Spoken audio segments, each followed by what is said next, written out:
स्वागत है आप सभी का। वेलकम। कैसे उम्मीद करता हूँ बढ़िया। मस्त चकाचक बिंदास झकास। हम हैं अमरनाथ आपके साथ। शनिवार और रविवार की श्रृंखला में मैं अमरनाथ हाजिर होता हूँ आपके लिए श्री रामचरितमानस की शब्दशः व्याख्या लेकर। आइए इस प्रथम सोपान बालकांड का रस लेते हैं। श्री गणेशाय नमः। श्री जानकी वल्लभो विजयते। श्री रामचरितमानस प्रथम सोपान बालकांड के अंतर्गत आज हम कथानक पढ़ेंगे माता सती का दक्ष यज्ञ में जाना और यज्ञ का विध्वंस। यज्ञ विध्वंस। तो आइए दोहा संख्या 64, 65 और 66। तो पिछली मुलाकात हमने देखा कि माता सती भगवान शिव की आज्ञा लेकर दक्ष प्रजापति के उस यज्ञ में पहुंची। दक्ष प्रजापति के यज्ञ में भगवान शिव और माता सती आमंत्रित नहीं थी और जब उनको लगा कि भाई पिता के घर का कार्यक्रम है, हमको जाना चाहिए, वहां पहुंची तो उनकी माता के सिवा कोई प्रेम से उनसे बात तक नहीं करा। उनकी बहनें उनको मुस्कुराते हुए देखते निकल गई।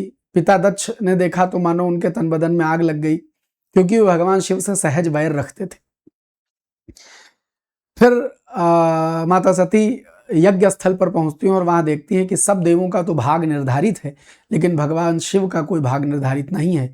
यह देखकर माता सती अत्यंत क्रोधित होती हैं और उस क्रोध में वहां सब लोगों को फटकारती हैं। और यह दोहा हम लोगों ने पिछली मुलाकात देखा था कि शिवापमान न जाई सही, हृदय न होई प्रबोध, सकल सबहि हठी हटकी तब, बोली बचन सक्रोध। शिवापमान न जाई सही, भगवान शंकर का अपमान उनसे सहा नहीं जाता है। और हृदय न होई प्रबोध, हृदय किसी तरह मानता नहीं है, हृदय में कोई ज्ञान नहीं जागता, कोई समझ नहीं आती कि छोड़ो जाने दें, जबकि उनकी माता उनको बारंबार समझा रही हैं। फिर सकल माने संपूर्ण, सब ही माने सभा को, हठ ही हठ पूर्वक हट की डांटा फटकारा, तब बोली बचन सक्रोध, संपूर्ण सभा को हठ पूर्वक फटकारते हुए बड़े क्रोध में माता सती कुछ वचन बोली। क्या बोली कि सुनहु सभासद सकल मुनिंदा, कही सुनी जिन्ह शंकर निंदा, तो फल तुरत लाभ सब काहूं, भली भांति पछिताब पिता हूं। अवधि इतनी प्यारी है कि बोलते चले जाओ तो अर्थ निकलता चला जाता है कि सुनहु सभासद सकल मुनिंदा, सभी सभासद और संपूर्ण मुनि वृंद लोग सुनिए। मुनिंदा कैसे शब्द बना है? जैसे गयंद संस्कृत के गजेंद्र का बिगड़ा हुआ रूप है, जैसे कपिंद संस्कृत के कपींद्र शब्द का बिगड़ा हुआ रूप है, ऐसे मुनिंद संस्कृत के मुनीन्द्र शब्द का बिगड़ा हुआ रूप है। माने सब मुनियों में श्रेष्ठ है मुनीश्वरों, संपूर्ण मुनियों सुनो, सभी सभासदों सुनो, कही सुनी जिन शंकर निंदा, जिन्होंने भगवान शंकर की निंदा कही और सुनी है, तो फल तुरंत लाभ सब काहूं, उसका फल तुरंत के तुरंत सबको मिलेगा। सब काहूं, सबको मिलेगा तुरंत उसका फल। और भली भांति पछिताब पिता हूं, मेरे पिता दक्ष प्रजापति भी भली भांति पछताएंगे इस बात को लेकर के। संत शंभु श्रीपति अपवादा, यहां समझिएगा दुर्वाद अपवाद ये दोनों शब्द निंदा के समानार्थी भी हैं। अपवाद माने होता है जो सामान्य नियम के विपरीत हो। सामान्यतः आप लोग व्याकरण के नियमों में अपवाद शब्द का प्रयोग करते हैं, लेकिन यहां जब अपवाद आ रहा है तो वह निंदा के संदर्भ में आ रहा है। अपवाद या दुर्वाद निंदा होती है। तो भली भांति पछताब पिता हूं, संत शंभु श्रीपति अपवादा, संतों की, शंभु यानी भगवान शंकर की, श्रीपति यानी भगवान लक्ष्मीपति भगवान विष्णु की, अपवाद यानी निंदा। तो जहां संतों की, भगवान शंकर की, भगवान विष्णु की निंदा हो, सुनिए जहां तहां अति मर्यादा, जहां भी ऐसी सुनाई पड़े, जहां भी सुनिए वहां की ऐसी मर्यादा है, वहां के लिए ऐसा नियम है, वहां के लिए ऐसा अनुशासन है कि काटिय तासु जीभ जो बसाई, अगर तुम्हारे बस में आवे तो निंदा करने वाली की जीभ काट दो। सुनिए जहां तहां आसी मर्यादा, अगर ऐसा सुनाई पड़े तो जहां यह मर्यादा है कि ऐसा करने वाले की, संतों की, भगवान विष्णु की और भगवान शंकर की निंदा करने वाले की जिह्वा काट दो। अगर तुम्हारे बस में हो, बस आई। अब अगर बस में न हो तुम्हारे, तो श्रवण मूंद न त चलिए पराई। श्रवण मूंद यानी श्रवण माने कान, कानों को बंद करके और वहां से दूसरी जगह चले जाइए, निंदा मत सुनिए। माता सती फटकारते हुए कह रही तो सुनो सभासद सकल मुनिंदा, सभी मुनि श्रेष्ठ और सभी सभासद सुने जिन्होंने भगवान शंकर की निंदा कही या सुनी है, उन सबको तुरंत का तुरंत इसका फल मिलेगा। मेरे पिता दक्ष प्रजापति भी भली भांति पछताएंगे। और भगवान संतों की, भगवान शंकर की और भगवान विष्णु की निंदा करने वाले सुनने, अगर जहां भी सुनाई पड़े वहां की ऐसी मर्यादा, वहां का अनुशासन, ऐसा नियम कि काटिए तासु जीभ जो बसाई, यदि तुम्हारे बस में आवे तो ऐसी निंदा करने वाले की जिह्वा काट लीजिए। और श्रवण मूदी न तो चलिए पराई, अगर तुम्हारा बस न चले तो कान मूंद कर वहां से निकल जाइए, लेकिन निंदा सुनिए मत। जगतात्मा महेशु पुरारी, पुर त्रिपुर, पुरारी माने त्रिपुरारी कहो चाहे पुरारी कहो, तो जो त्रिपुर के अरि हैं, त्रिपुर राक्षस को मारने वाले भगवान शंकर जगत आत्मा, इस संसार की आत्मा है और जगत जनक सबके हितकारी, इस जगत के जनक हैं, जगत का जगत उत्पन्न करने वाले हैं, सबके हितकारी, सबका हित करने वाले हैं भगवान शंकर। और पिता मंदमति निंदत ते ही, और मेरा मंदमति बुद्धिहीन पिता उनकी निंदा करता है। दक्ष शुक्र संभव या देही, और उसी दक्ष के शुक्र से, उसी दक्ष के होने से यह देह संभव, यानी मैं उस दक्ष की पुत्री हूं जिस दक्ष ने भगवान शंकर की निंदा की। मेरा मंदमति पिता जो भगवान शंकर की निंदा करता है, मैं उसी दक्ष प्रजापति की पुत्री हूं। जी हाँ, तुरत दे है ते ही हेतु, चूंकि भगवान शंकर की निंदा दक्ष प्रजापति करते हैं, उस दक्ष प्रजापति के अंश से मेरा जन्म हुआ है, इसलिए यह देह ही मैं त्याग देती हूं। ताजी हाँ तुरंत दे ही ते ही हेतु, और इस हेतु मैं अपनी यह देह तुरंत त्याग देऊंगी। उरधरि चंद्र मौली वृष केतु, वृष बैल को कहते हैं, जैसे जितने भी देवता हैं और उनके जो जो वाहन है वही उनकी पहचान है। भगवान शंकर का वाहन वृष है, तो केतु माने झंडा होता है। अगर किसी झंडे पर बैल का चिन्ह हो तो भगवान शंकर का चिन्ह माना जाएगा। अगर किसी झंडे पर गरुड़ का निशान बना दिया जाए तो वो भगवान विष्णु का चिन्ह माना जाएगा। तो गरुड़ ध्वज कहा जाता है भगवान विष्णु को, और वृषभ ध्वज या वृष केतु कहा जाता है भगवान शंकर को। तो वृष केतु भगवान शंकर, जो वृषकेतु भगवान शंकर जो चंद्रमा को अपने मस्तक पर धारण करते हैं, ऐसे चंद्रमा को अपने मस्तक पर धारण करने वाले भगवान वृषकेतु को अपने हृदय में धारण करके माता सती आशा कही जोग अग्नि तनुजारा, उन्होंने योगाग्नि प्रज्वलित की। यज्ञ की अग्नि नहीं, योगाग्नि, योग की अग्नि प्रज्वलित की, और उस योग की अग्नि में उन्होंने अपने शरीर को जला दिया। भयउ सकल मख हाहाकारा, संपूर्ण मख यानी यज्ञ में, यज्ञ स्थल पर हाहाकार मच गया। अरे सती ने दाह कर लिया। भयउ सकल मख हाहाकारा, और सती मरनु सुनि शंभुगन लगे करन मख खीस। जितने सब वो का गण भगवान माता सती के साथ गए थे, तो जब उन्होंने माता सती का मरण सुना कि माता सती का मरण हो गया, तो शंभुगन भगवान शंकर के जो गण थे लगे करन मख खीस, यज्ञ को नष्ट करने लगे, यज्ञ का ध्वंस करने लगे। और यज्ञ विध्वंस बिलो की भृगु, और यज्ञ का विध्वंस देख करके भृगु मुनि ने, मुनियों में श्रेष्ठ भृगु ने इस यज्ञ के विध्वंस से रक्षा की। माने यज्ञ अगर आरंभ हुआ है तो नष्ट न हो, भृगु ने यज्ञ की रक्षा करनी चाहिए या की। आगे क्या हुआ कि समाचार सब शंकर पाए, वीरभद्र करी कोप पठाए। और जब यह सब समाचार भगवान शंकर को मिला तो उन्होंने अपने सबसे श्रेष्ठ, सबसे विध्वंसकारी गण वीरभद्र को गुस्सा करके भेजा, क्रोध में भेजा। यज्ञ विध्वंस जाई तिन्ह कीना, और उन वीरभद्र ने जाकर के संपूर्ण यज्ञ का नाश कर दिया। सकल सुरन विधुवत फल दीना, और वहां जो समस्त देवता आदि मौजूद थे उन सब को विधुवत फल दिया, माने दंड दिया। जिस जिसका जो दंड योग्य था, यथा योग्य दंड था, वो यथा योग्य दंड उनको दिया।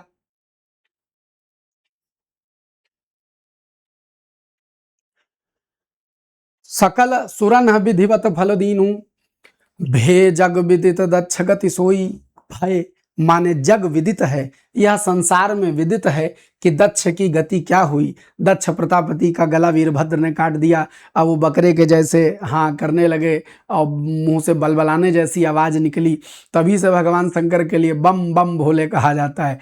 बकरे की जैसी आवाज निकालने से फिर दक्ष ने स्तुति गाई और भगवान शिव ने उनको हाँ वरदान दिया।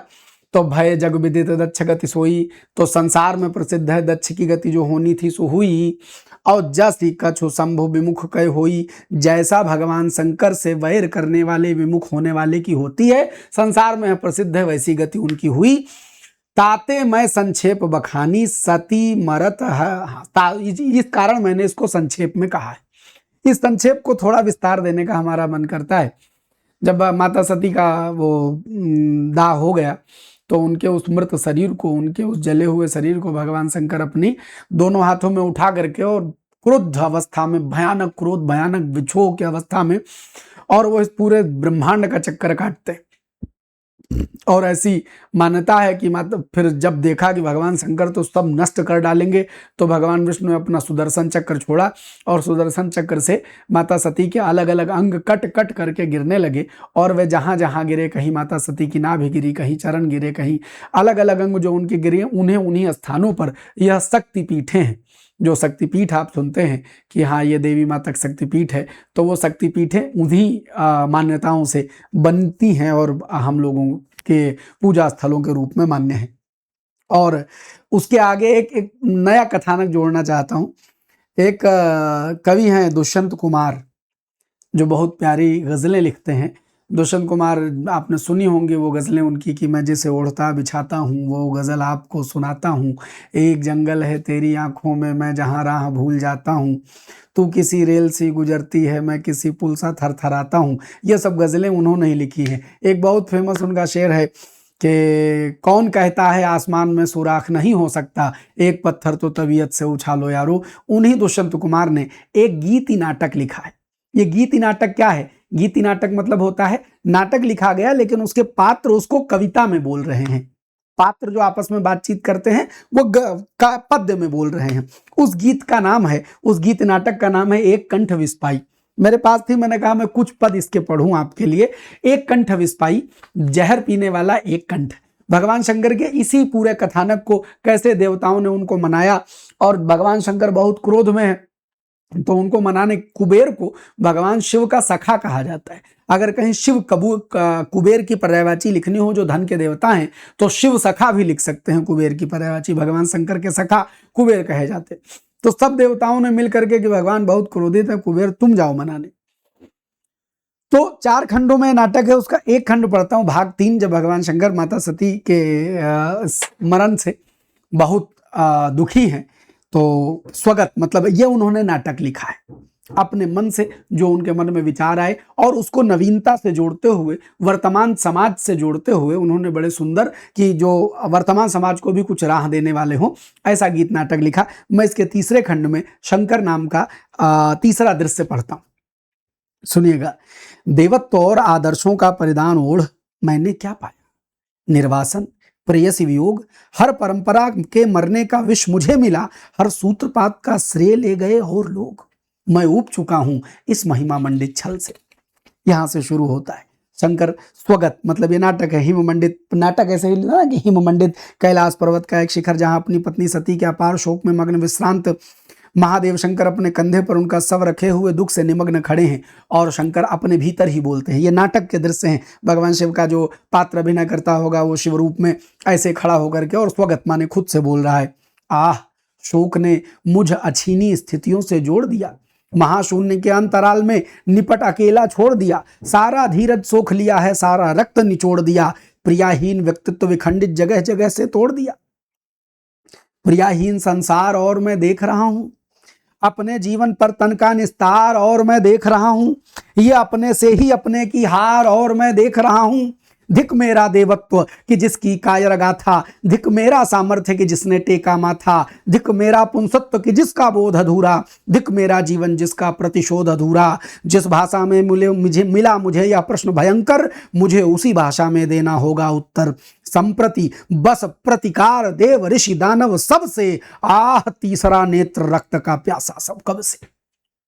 इसके बाद वरुण और कुबेर प्रवेश करते हैं। देव देव महादेव लौकिकाचार कृत प्रभो, ब्रह्म त्वामीश्वरम शंभुजानी मह कृपया तव, किम मोहयसि नस्तात मायया परया तव, दर्जेजया सदा पुंसा मोहिन्या परमेश्वर प्रकृति। इस तरह प्रार्थना संस्कृत में, फिर उसका हिंदी अनुवाद एक उद्घोषक बोलता है और फिर एक कथानक आगे बढ़ता है। बहुत अद्भुत रचा है दुष्यंत कुमार ने, इसको पढ़ने में आनंद आता है। बहरहाल भगवान शंकर का वह महादुख, जब माता सती का शरीर दाह हुआ तो उनको लेकर के उनके भीतर का जो प्रेम है उस मोह को नष्ट करने के लिए भगवान विष्णु को साक्षात सामने आना पड़ा। तो ये सब कथा आप जानते ही हैं।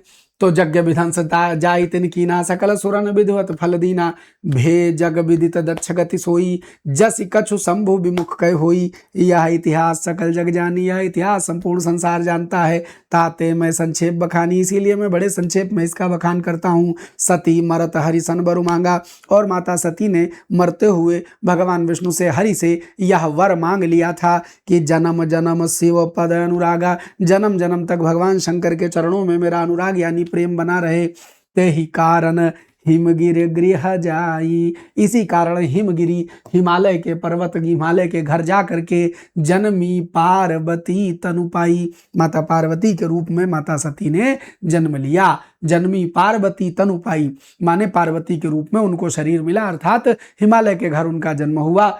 जब ते उमा शैल गृह जाई, जब से उमा यानी पार्वती जी शैल गृह यानी हिमालय या पर्वत के घर में जब उनका जन्म हुआ, सकल सिद्धि संपत्ति तहाँ छाई, तब से संपूर्ण सिद्धियां और संपत्तियां उस हिमालय को मिलने लगी। जहां तहां मुनि ने स्वयाश्रम कीने, जहां तहां मुनियों ने हिमालय पर आश्रम बना लिए। उचित बास हिम भूधर दीने, और उनको उचित स्थान हिम भूधर, भूधर माने पर्वत, हिम पर्वत ने उनको जगह जगह पर उचित स्थान दिया। और सदा सुमन फल सहित सब द्रुम नव नाना जाति, प्रगटी सुंदर शैल पर मनिया कर बहु भांति। सदा सुमन फल सहित सब द्रुम नव नाना जाति, द्रुम माने पेड़, नए नए अनेकों प्रकार के अनेकों जातियों के, हमेशा सुमन यानी फूल और फल सहित तमाम अनेकों प्रकार के पेड़ वहां होने लगे। और प्रगटी सुंदर शैल पर, और उस सुंदर पर्वत पर मणि माने मड़ियों की, आकर माने खान, बहुभांति तमाम मड़ियों की तमाम सारी खानें हिमालय पर्वत के भीतर आ गई। और सरिता सब पुनीत जल बहहीं, जितनी नदियां वहां से बहती थी सब में बड़ा परम पवित्र जल बहने लगा। सरिता सब पुनीत जल बहहीं, खग मृग मधुप सुखी सब रहीं। खग माने पक्षी, मृग माने पशु, मधुप माने भंवरे, सुखी सब रहीं, सब बड़े आनंद से सुखी सुखी रहने लगे। सहज बैरु सब जीवन त्यागा, सब जीवों ने उनके भीतर जो सहज बैर होता है एक दूसरे के प्रति, ये जानवर इस जानवर को मारकर खा जाएगा, वह सहज बैर उन सब ने आपस में त्याग दिया। और गिरि पर सकल करहि अनुरागा, उस पर्वत पर सब बड़े आनंद और बड़े प्रेम से रहने लगे। सोह शैल गिरिजागृह आए, सोह शैल गिरिजागृह आए, जिमि जनु राम भगति के पाए। तो सोह माने शोभा बढ़ गई, शैल यानी पर्वत की, गिरजा माने माता पार्वती के घर आने से यानी माता पार्वती के हिमालय के घर जन्मने से जिम उतनी शोभा बढ़ गई पर्वत की। जिम जनु राम भक्ति के पाए, जैसे किसी जन यानी किसी लोग, किन्हीं लोगों को या किसी को भगवान राम की भक्ति मिल जाए तो जैसे उसकी शोभा बढ़ जाती है, ऐसे माता पार्वती के पर्वत के यहाँ आने से उस पर्वत की शोभा बढ़ने लगी। और नित्य नूतन मंगल गृहतासु, नित्य ही नवीन मंगल गृहतासु, नए नए मंगल, नूतन मंगल माने नए नए मंगलकारी कार्य उसके घर में यानी हिमालय के यहाँ होने लगे। ब्रह्मादिक गांव वहीं जसु जासु, और उस हिमालय के ब्रह्मा आदि देवता यश गाने लगे। और नारद समाचार सब पाए। जब नारद ने सब समाचार पाए, कौतुक ही गिरि गेह सिधाए। कौतुक ही में यानी खेल खेल ही में, यूं ही देखने के लिए गिरि माने पर्वत के, गेह माने घर, सिधाए उनके घर आ गए। यहां हिंदी के संदर्भ में देखिएगा, पर्वत की पुत्री, इसी पर्वत शब्द से शब्द तैयार हुआ पार्वती। पार्वती शब्द का शाब्दिक अर्थ है पर्वत की पुत्री, पार्वती। शैल सुता,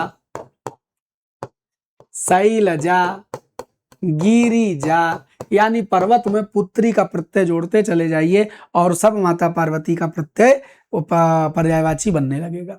अब यहाँ एक बड़ी बहुत छोटी साधारण सी बात बता देना चाहता हूं। मोटी बुद्धि में यह आता होगा कि कोई पर्वत और कोई क्या कहते हैं, कैसे पर्वत होंगे, कैसे उनकी रानी होंगी, कैसे उनकी बिटियां होगी हैं, और पर्वत आदमी होगा, क्या होगा। तो बच्चा, ये सब सृष्टि के रहस्य और रूपक हैं, भक्ति भाव से आनंद से कथानक के रूप में कह दिए गए हैं, कि हमने कई बार बताया है। और शुरू में बाबा तुलसी सब बताए गए हैं। भवानी शंकर वंदे श्रद्धा विश्वास रूपिणो, याभ्याम विना न पश्यन्ति, सिद्धा स्वांतस्थमी ईश्वरम। अपने भीतर स्थित ईश्वर को सिद्ध लोग तब तक नहीं देख पाते जब तक वे श्रद्धा और विश्वास रूपी भवानी शंकर यानी माता पार्वती और शंकर के उपासक न हो जाते। श्रद्धा और विश्वास। अब यहाँ समझने की बात यह है कि ये सृष्टि के परम रहस्य हैं जो कथानक के रूप में ग्रंथ आदि में लिखे गए हैं। इनको मोटी बुद्धि से साधारण कहानी जानोगे, इनको मोटी बुद्धि से शादी ब्याह की बातें समझोगे, इनकी मोटी बुद्धि से लड़का बच्चा मम्मी पापा समझोगे तो तुम्हारी बुद्धि मोटी की मोटी रह जाएगी। निस्संदेह अभी कथानक को कथानक के भाव से समझिए। जब आप अध्यात्म के गहरे मार्ग में प्रवेश करते हैं तो इन सब के अर्थ स्वतः सृष्टि के रहस्यों के रूप में प्रकट होते हैं। अब तुम कहोगे गुरुजी हमरो प्रकट करा दो, तो भैया आप जानिए कि मैंने इतने बरस हिंदी में लगाए हैं, तब कोई नया शब्द हमारे सामने आ जाता है तो उसको देख करके स्वतः ही भीतर से अर्थ प्रकट हो जाता है। अब तुम्हारे भीतर हम कैसे प्रकट करवा दें? सब कुछ खेल भावना का है। भावना बड़ी चीज होती है, उस भावना को जान करके अध्यात्म भाव मार्ग की चीज है, अध्यात्म स्थूल से अलग है। इसका बड़ा गजब उदाहरण है कि जब आप विज्ञान पढ़ते हैं तो आप पाते हैं कि अगर आप कहीं से चलें और लौट करके वहीं चले आवें तो डिस्प्लेसमेंट 0 हो जाता है। विज्ञान के अनुसार कोई डिस्प्लेसमेंट हुआ ही नहीं, विस्थापन हो भी नहीं करा। जिसको सदिश राशि माना जाता है दैट डिस्प्लेसमेंट्स बिकम 0, और एक अदिश राशि है जो विज्ञान की तुलना में तनिक कम है। हाँ, डिस्प्लेसमेंट के बजाय डिस्टेंस जब कहें तो ये मान लेते हैं अच्छा यहां से यहां तक नाप लो तो डिस्टेंस इतनी चल दी हो। लेकिन आप समझिएगा कि विज्ञान जो वास्तविक विज्ञान की दृष्टि है वह यह कहती है कि तुम यहां से चले यहां लौटे ये शून्य है।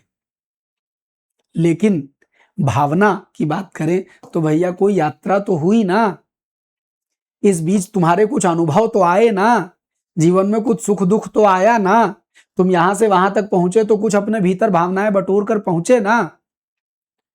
तो जो विज्ञान की दृष्टि में शून्य है वही भावना की दृष्टि में पूर्ण है। पूर्ण है। यात्रा पूर्ण कब मानी जाएगी? जब जहां से चले वहां पहुंच जाओ। विज्ञान कहता है शून्य हो गया, भाव कहते हैं पूर्ण हो गया। इसी पूर्ण और शून्य को देखने का नजरिया है बस। जो शून्य है वही पूर्ण है, जो शून्य है वही पूर्ण है। स्थूल दृष्टि से जो शून्य है भाव दृष्टि से वही पूर्ण हो जाता है। बस नजरिए का फर्क है बच्चा। अध्यात्म वह भाव है, नजरिया है। इसको तुम चीर फाड़ करके, इस देव को फाड़ करके इसमें ध्यान के केंद्र न खोज पाओगे कि चीरो देखे कहां पर कौन कौन से केंद्र हैं। लेकिन आप जानते हैं नसों नाड़ियों के जो गुच्छे होते हैं उन्हीं को 7 चक्रों के रूप में कहा गया है। आप जब कुछ सोचते हैं तो इस जगह आप ठक ठक सोचते हैं तो दिमाग यहाँ एक्टिव होता है, यहाँ ऐसे ऐसे ठोक के दिमाग एक्टिव नहीं होता। तात्पर्य यह है कि अगर ये आज्ञा चक्र है, विशुद्धि चक्र है, अलग अलग चक्र कहे गए ध्यान मार्ग में, इनके इन्हीं को समझने जानने के लिए तमाम सारे कथानक रूपक और तमाम सारे ग्रंथ आदि कहे गए हैं। तो आप बस इतना जान लेना कि इनको मोटी बुद्धि से तो कहानी समझना, और यहाँ हम उतनी स्थूल बुद्धि सूक्ष्म बुद्धि ले भी नहीं जाना चाहते कि हम इनके सब रूपक रहस्य कहें। इन रामायणों पर अध्यात्म रामायण नाम से एक अलग रामायण कही गई है। जो जिस योग्य है, जो जिस योग्य है उसको वह दिया मिलेगा। आप कहानी एक है, बतिया एक है। जो जिस योग्य है वह अपने अपने योग्य स्तर पाता चला जाएगा। तो आपको अभी मोटी बुद्धि से इसको कहानी के तौर पर ही जानना है। अगर आपके भीतर भगवान वह प्रेरणा जगाए कि आप इसके भाव रूप को जानना चाहें, तो वो जब भगवान कृपा कर देगा, कोई गुरु जीवन में मिल जाएगा। गुरु मतलब ये नहीं कि असली गुरु वो राह पकड़ कर उंगली दिखाने वाले। मैंने गुरु पर बड़ी लंबी चर्चा की है। गुरु आपको खोज करके मिलता है, आप गुरु को खोजने नहीं जाते। तो आप समझिए, भगवान की कृपा हो जाए, गुरु कृपा हो जाए, तो ये रहस्य भीतर के जो हैं वो रहस्य भी प्रकट हो ही जाएंगे। लेकिन साधारण बच्चे को समझाने के लिए अभी अगर इतनी गंभीर गंभीर बातें होने लगेंगी तो कहानियां रह जाएगी। इसीलिए ये कथानक सुनिए, कथानक का आनंद लीजिए, लेकिन जानिए कि जो इस संपूर्ण सृष्टि की ऊर्जा है वही शिव हैं, वही विष्णु हैं, वही ब्रह्म हैं। हाँ, वही अलग अलग रूपों में रूपायित हैं। उन्हीं की कथा है, और उनकी कथा को जितने अलग अलग तरीके से कहा जा सके। जैसे एक हाथी आया, कोई पूंछ पकड़ ले तो कहेगा हाथी झाड़ू जैसा होता है, कोई पैर पकड़ ले तो कहेगा खंभा जैसा होता है। गलत कोई नहीं कह रहा है। जिसकी जहां तक दृष्टि गई, जिसके जहां तक भाव पहुंचे, उसने वहां वहां तक हाथी को जाना है। हम सब इस इतने अखंड ब्रह्मांड में, अनंत ब्रह्मांड में अंधे के ही सदृश तो हैं। हमारी दृष्टि कहां तक जाएगी? जहां तक जिसकी दृष्टि गई, उसके जो भाव अनुभव आए उसने दे दिए। आप भी उतने भाव अनुभवों का आनंद ले, तब ये कथा का आनंद लेंगे। और इस कथा के माध्यम से कहीं कहीं भगवत प्रेरणा से भक्ति भाव जगे, कहीं कहीं भगवत प्रेरणा से चीजों को जानने का भाव जगे, तो आपका जीवन आनंदित हो जाए। तो सरिता सब पुनीत जल बहाई, खग मृग मधुप सुखी सब रहाही। तो अभी कहानी के तौर पर खाली सुनते चलिए कि सहज बयोर सब जीवन त्यागा, गिरि पर सकल करहि अनुरागा, सोह शैल गिर जागृह आए। तो स्वयल यानी पर्वत को उतनी शोभा मिलने लगी गिरिजा यानी माता पार्वती के घर आने से, उनके जन्म लेने से। जैसे राम भगवान की भक्ति पा जाए कोई व्यक्ति, नित नूतन मंगल ग्रह तासु, और नित्य ही नूतन मंगल होने लगे उसके ग्रह पर, यानी पर्वत के। ब्रह्मादिक गा वहीं जस जासु, ब्रह्मा आदि उसका यश गाने लगे। और नारद समाचार सब पाए, जब नारद जी को सब समाचार मिले, कौतुक ही गिर गे सिधाए, कौतुक ही में गिर यानी पर्वत के घर में आ गए। शैल राज बड़े आदर कीन्हा, और पर्वतराज ने बड़े आदर के साथ उनको बैठाया। पद पखारी बरया सनुदीना, पद पखार यानी उनके पैरों को पखार करके, पैरों को धुल करके श्रीवर माने श्रेष्ठ आसन दिया। नारी सहित मुनिपद सिरनावा, अपनी पत्नी मैना के सहित नारद ने पर्वत ने नारद जी के चरणों में सिर नवाया। नारी सहित मुनिपद सिरुनावा, चरण सलिल उनके चरणों को धोने से जो चरणोदक निकला। सब भवन सिंचावा, अपने पूरे जल में भगवान साक्षात नारद जी आए तो नारद जी के जल पखार करके ऋषिवर नारद के पैरों को धुल करके उस जल को घर भर में छिड़का। निज सौभाग्य बहुत गिरबरना, और अपने सौभाग्य को बहुत बारंबार वर्णन किया पर्वत ने कि आप नारद जी हमारे घर आए। और सुता बोली मेली मुनि चरना, और अपनी पुत्री को बुला करके ऋषिवर के चरणों में प्रणाम करवाया। मेली मुनि चरना, सुता यानी अपनी पुत्री अर्थात माता पार्वती को बुलाया और बुला करके मुनि के चरणों में प्रणाम करवाया। और क्या फिर कहा कि त्रिकालज्ञ सर्वज्ञ तुम, गति सर्वत्र तुम्हारी। हे नारद जी, आप त्रिकालज्ञ हैं, आप तीनों कालों को जानते हैं, सर्वज्ञ हैं, सब कुछ जानते हैं, और तुम्हारी गति सब जगह है, यानी हर जगह आप आ जा लेते हैं। तो कहाँ हूँ सुता के दोष गुण, हमारी बेटी के सब दोष और गुण कहिए। मुनिवर हृदय विचारी, हे मुनिवर अपने हृदय में विचार करके हमारी पुत्री के सब गुण दोष कहिए, यानी कि इसका भाग्य कैसा होने वाला है यह कहिए। तो नारद जी अपने मन में विचार करके कौन कौन सी बातें माता पार्वती के लिए कहेंगे, जानने के लिए आपको देखना होगा हमारा अगला एपिसोड, जो कि चलता है शनिवार और रविवार। श्री रामचरितमानस शब्द सह व्याख्या के आज के इस एपिसोड को करेंगे यहीं खत्म। मुलाकात करेंगे अगले एपिसोड में हम, तब तक के लिए जय हिंद। खूब खुश रहिए, मस्त रहिए, बिंदास रहिए, सदा सर्वदा आनंदित रहिए। इसी शुभकामना के साथ आज के एपिसोड में इतना ही।